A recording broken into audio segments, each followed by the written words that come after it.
I'm choosing to be the hero of my own story and not the victim. Welcome to the mess. On the surface she looks fine, but what's inside ain't always in line. Life is good, life is bad. She's a mess, but a happy one.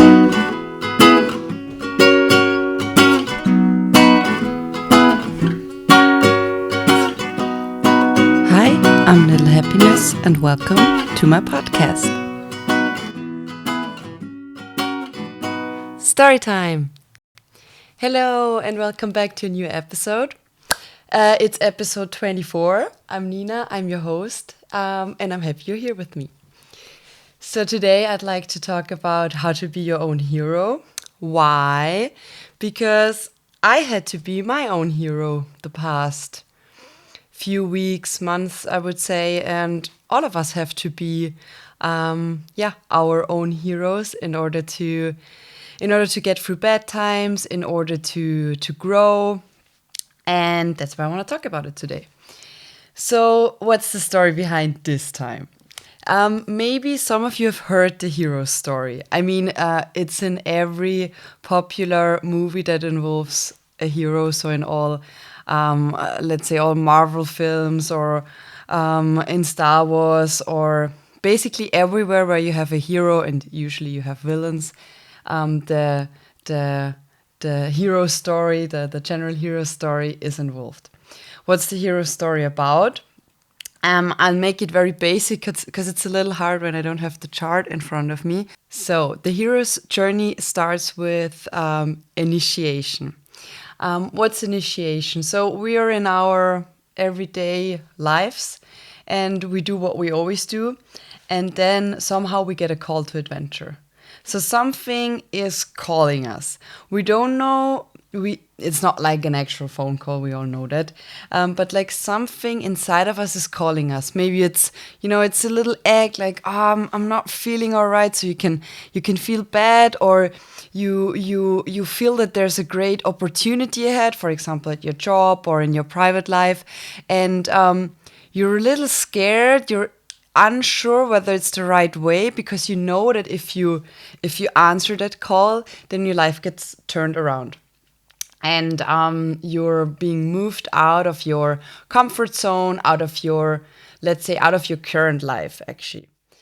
And when you answer to that call of adventure, we usually like keep ignoring it for a while, because we're like, but is it really? We keep rationalizing it, even though we feel that it's already right. But in our brain, it usually doesn't make sense at all, if you look at it from a rational perspective.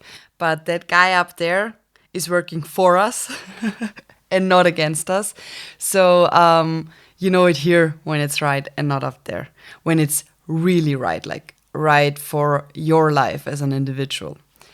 Anyway, so you get that call of adventure, and at some point you answer that call.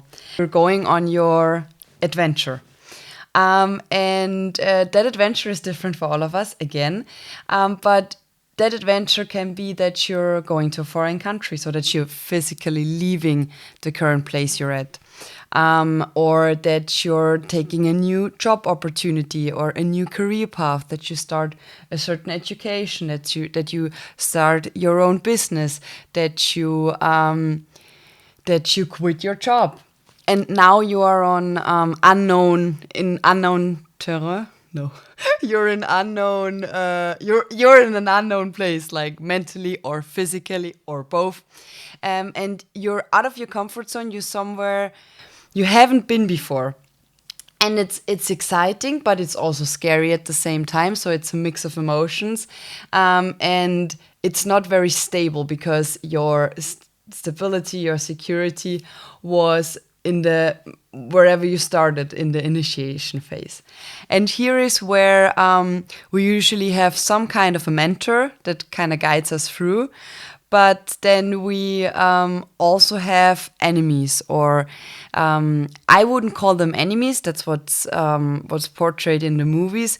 But what those enemies really try to portray are our fears, are what we are scared of, are our challenges in life.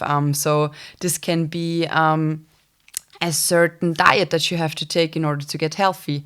It feels like your enemy, but then when you come really close, and then when you've stopped hiding in your new environment, and you really face the dragon, you face the demon, you face the fear, and you take off its head, or you really like take a close look at it, you realize that this fear, or that this whatever you want to call it, is actually you. So you're always confronting your old you, or a certain part of you that needs to be seen and heard, and then you can move further.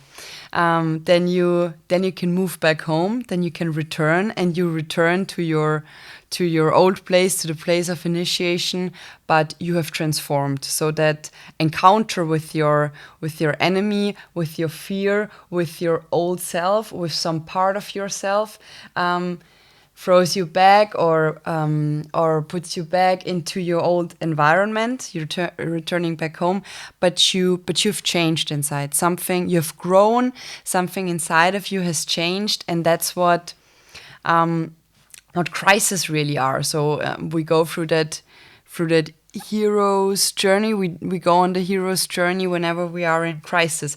We can get stuck in certain stages. We can obviously always ask for help, and that's we should do that.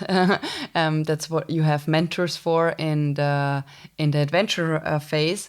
We can get stuck at certain stages, but we always return home in some kind of way. You know, sometimes it takes longer, sometimes it takes shorter, but going through this cycle really enables us to grow. Yes. Wisdom. So I hope that made sense. Why did I tell the hero story? Because I find myself, and when I say I find myself, I know that many people find themselves in there too. I found myself for the past few weeks in a victim stage. So I was like the victim of my own story. So I'm the Nina that has panic attacks now. The poor Nina. I'm the poor Nina that has to work a lot. I'm the poor Nina that can never do what she wants to do because she has to work all the time. I'm the poor Nina because everybody's mean to me. So I found myself in a position where everybody, or where I felt everybody and everything was working against me, like the world is an evil place. Kind of what I'm talking about in episode 10, blaming it on society. You should definitely go check that out, because that's all about victim consciousness. Anyway, when things don't go the way we want them to go, and usually things don't go the way we want them to go because they're not supposed to happen that way. But when we cannot accept it, like little Ninas cannot accept it sometimes, because little Ninas are very impatient, you know what I'm trying to say, then we tend to to be mad and to be sad and to get really frustrated because we really wanted something to work our way, and then it didn't turn out that way. And when we don't feel that emotion, when we don't let it out, like I talked about in the last episode, we have to feel our emotions in episode 22. When we don't feel our emotions, not 23, sorry. When we don't feel our emotions, then, they get stuck. And then you kind of take over this belief that I'm always being victimized. I'm always the one that has to work the hardest. I'm always the one that has to take care of everybody. I'm always the one that has to, make something work. I'm always the one that has to I don't know, enter anything here. And is it always like that? Really? Always? Or is it just like that because you haven't said it soon enough? And that's the point I'm trying to make here. You know, when things go wrong, or not the way we want them to go, and it's several things at once, we feel really sad, and we feel like everybody and the world and whatsoever is against us. But really, the world is for us. It's always for us, and sometimes it's hard to see, like really, really hard to see. But life is always for us, and when really bad things happened, then we need to look at the decisions that we took. And I have realized that there is a big issue in my life that's always been there, and it's still there. I'm kind of like working on it now, and I wanted to share with you I wanted to share this with you because I have a really hard time saying no. I've gotten better in my love relationship. I'm saying no all the time, and I'm like, okay, yes, yes. So I'm first saying no, then I'm saying yes. So I got a little extreme on the other end here. But when it comes to other areas of my life, I have a hard time saying no. But saying no is, you've heard that before, I'm pretty sure, is saying yes to ourselves. And saying yes to ourselves and saying no to someone else is very important in order to draw boundaries. Our boundaries are so important because when we cross our own boundaries, or when we let other people cross our boundaries too often, that is when we get cynical, and when we get, like a little bit angry and sad and frustrated, and that's when we feel like the world is against us, because we have let people cross our borders, or we've let circumstances cross our borders, or we ourselves crossed our boundaries too often, and we hurt ourselves with that, because we need those boundaries. Those boundaries are healthy. And what I've realized for myself is that in order to be my own hero, in order to be self-responsible, and in order to make my own decisions, and in order to make good things come into my life, and in order to say no to things that I don't want, or no in conversations that I don't want to have, and really like be present in the conversation, so that, afterwards, when the conversation is over, I'm not like, I should have said that, or damn, I actually don't want to do that, I said yes too soon, or whatever it is. I need to have my own values. I need to have my values, and I need to have my focus areas. That's what I call them. I guess it's not something that I made up. I probably read it somewhere. But I have values, like, for example, I want to be authentic at all times. And being authentic means that I have to say no. Because when someone shows me something, I say, oh, that's such a pretty dress. And then I turn around and say, wow, did you see a dress? It's so ugly. Then I'm not authentic. So I need to, in order to be authentic, you need to speak the truth. And when you need to speak the truth, you need to do it at all times. And when I have that value in my head, and I base my decisions on it, and I base every conversation, every action I have on it, then I am coherent. I'm true to myself. And when I'm true to myself, I'm being my hero, and I can't be victimized, not by myself and not by others. And the same happens to focus areas. So I have different. So that was one value. Another value is accept, change, leave. So I'd rather accept the situation, change the situation, or leave the situation. And apart from that, the focus areas are what's really important to me. Meaning that I, Nina, have my focus on, my life vision, which is to prevent people from committing suicide. And based on that life vision, I have my focus areas. So how do I want to prevent people from committing suicide? I have this podcast. I am trying to build an enterprise with this podcast, and provide other products too that hopefully will come soon. And all that is based on preventing people from committing suicide. And I've realized that I've moved away from my values, and so I would definitely recommend to figure out what you want to focus on in life, be it in the next 2 months or in the next 2 years or whatsoever, and stick to it and base all your decisions on those values and on those areas of focus, so that you truly know who you are and you can truly stand up for yourself. You know who you are in your core. You know who you want to be, how you want to be, how you want to treat other people, how you want to be treated yourself. And when you know what you want, you can also stand up for yourself. You can say no, you can say yes whenever it's necessary, or whatever is necessary, and you can really be there for yourself. Just imagine that sometimes you just have to stand up for that little kid inside of you that maybe wasn't being stood up for. So you might have to stand up for a part of you that has been hurt before, or that really wants to be seen right now.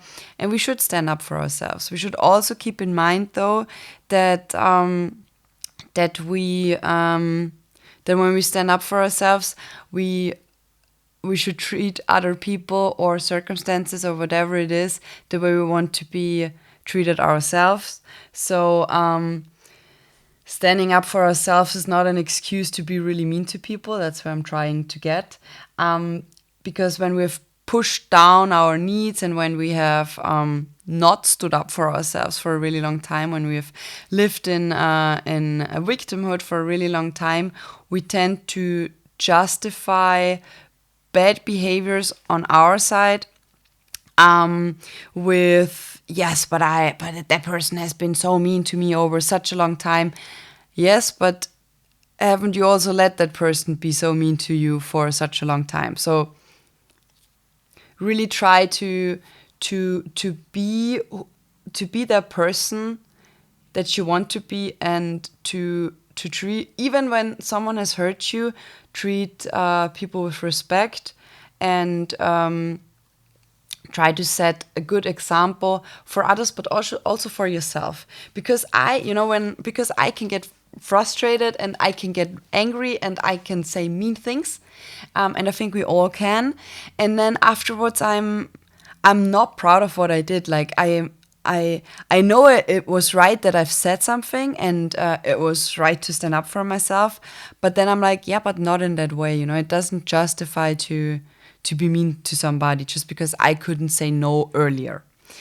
And that's the message I want to give to you. Stand up for yourself, and do it early enough so you can treat people the way you want to be treated, and treat people nicely and with respect always. Further material. So I hope you enjoyed this episode. I hope it wasn't too confusing. I hope it all made sense. The further material for today is, first of all, the documentary that I've recommended 100 times already, which is Finding Joe. That's where this hero journey is explained really nicely. And it's really easy to understand and very inspiring. I really love this documentary. That's why I'm recommending it for the third time already. And yes, if you like this episode, which I hope you did, then please subscribe. Please like. If you're on Spotify, go to YouTube. If you're on YouTube, go to Spotify or iTunes. And if you have feedback for me or any recommendations, or if you have questions or suggestions for future episodes, I'm really happy if you contact me either in the comments, or if you go to my Instagram and message me there. And I hope you have the most amazing weekend ever. I hope you go out and enjoy the sun if you're in Austria or Germany. And I wish you all the love in this world. I wish you to be kind and to be nice to each other, and let's give each other love, and let's focus on what's really important in our lives, and that is that we realize how gifted we are, how blessed we are to be alive, and to, I don't know, to have our friends or our family, or just something. There's always something that's really good in our life, and that's where we should focus on and be grateful for. Yes. Have a great weekend. Bye. See you next week.